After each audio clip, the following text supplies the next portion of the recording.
Hey guys, welcome back. Today we're going to be doing something a little different. We're going to be doing a tier list. Yeah, so you might be like, okay, what tier list are we making? I'm going to be doing a Fnaf tier list based on Fnaf games that I like and I think are pretty cool. So let's get started.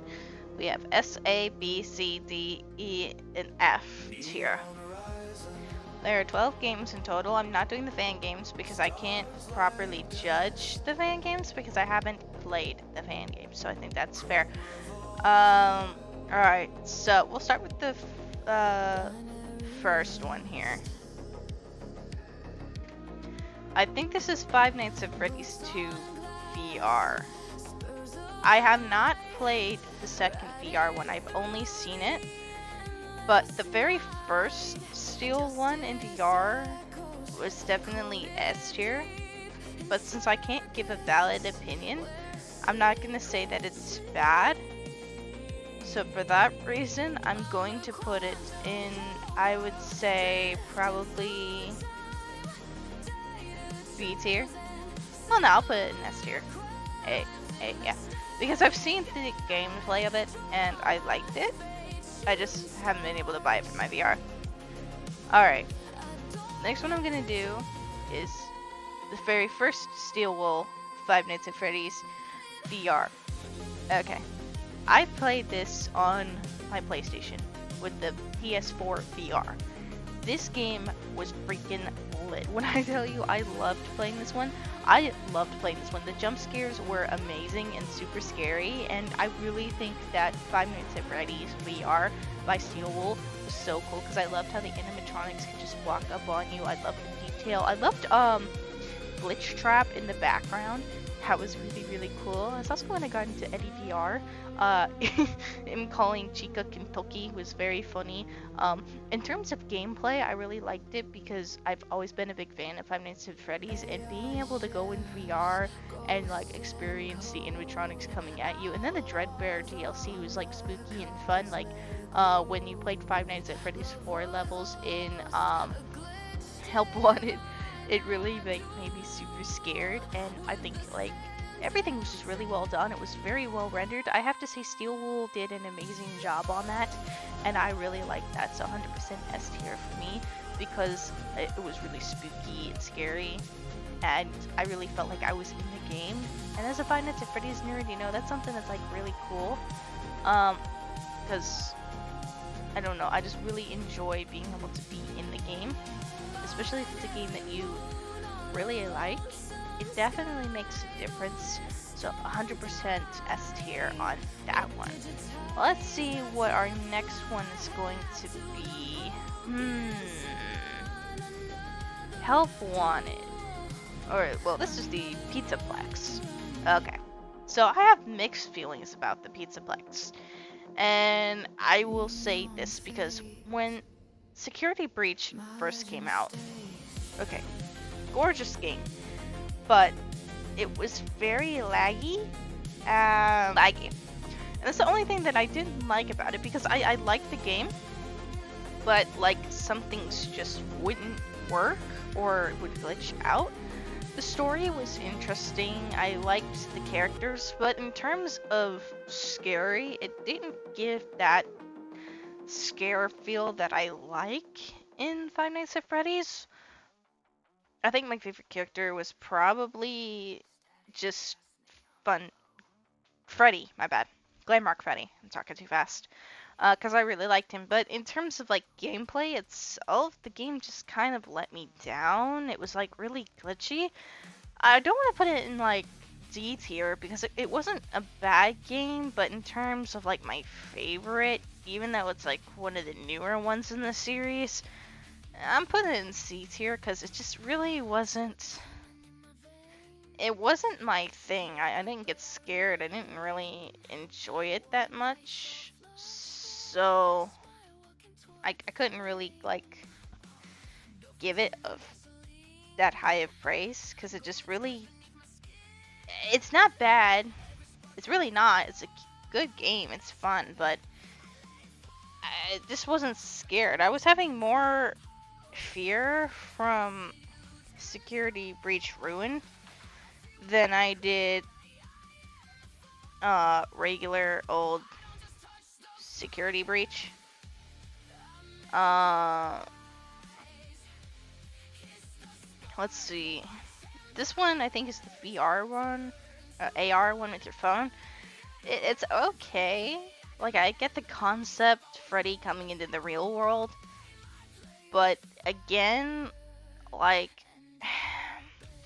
I don't really play MOBAs, so I don't play a lot of things on my phone, and when I do, I was having more fun with, like, Pokemon Go, kind of. So I'm gonna put that in D tier, because it wasn't really something that I liked that much. I'm actually gonna delete these two. So, I mean, it was kind of just mid, in my opinion. Like, I didn't really like it that much. When it comes to Sister Location, I really liked Sister Location. I thought that was fun. I liked the characters. I liked the development. It was kind of cool with some of the Easter eggs, and the details were really nice. I didn't get, like, extremely scared with it, but I would say I'd probably put this in A tier because it was really well made, and I did like it. I love Circus Baby. I love Ballora. The little Minoritas pissed me off, but I think I just didn't like those things. They were weird. But that one level where, like, the little babies keep pulling the dadgun grate open, and I'm like, stop! Stop! But the mini games and stuff were fun, but it wasn't, like, extremely scary. When I think of Five Nights at Freddy's 2, I liked the concept of the toy animatronics in the vent. I did like not having to worry about power, but other than the music box and Balloon Boy being a pain in the ass, I felt like it was really easy for me to play. Like, I didn't really get scared with the toy animatronics. Like, they didn't seem very scary to me. I mean, the withered ones were cool, but I wouldn't say that 2's, like, a favorite of mine. Like, in terms of gameplay, it's not bad, but it's also, like, really easy, and scares were kind of, I mean, you expect it, so it's more of you get pissed as you play it because of Balloon Boy if he gets in your office, and you know Foxy's double teaming him with Milox, so that one I'm kind of gonna put in B tier. Again, it's not that I don't like Five Nights at Freddy's 2, but it does tick me off in the gameplay like that. When I think of Fnaf World, it was cute. It was a nice little mini game, but it wasn't really that scary. It was more like a piddle game. I'm not gonna put that in D tier, but I didn't play it a lot because it just wasn't something that I was that crazy about. So I'm gonna put that in C tier because it's not that I hated it, but I really just couldn't get crazy into it. It just felt kind of, I don't know. It was not. I mean, there's some Easter eggs and stuff, but it didn't really feel like a FNAF game. It felt more like I'm trying to sell something like FNAF without it being FNAF. That kind of deal. UNC Ultimate Custom Night, I'm putting that in S tier. I love Ultimate Custom Night because I get to deal with everything. It's chaotic. There's tons of stuff. The difficulty can get insane.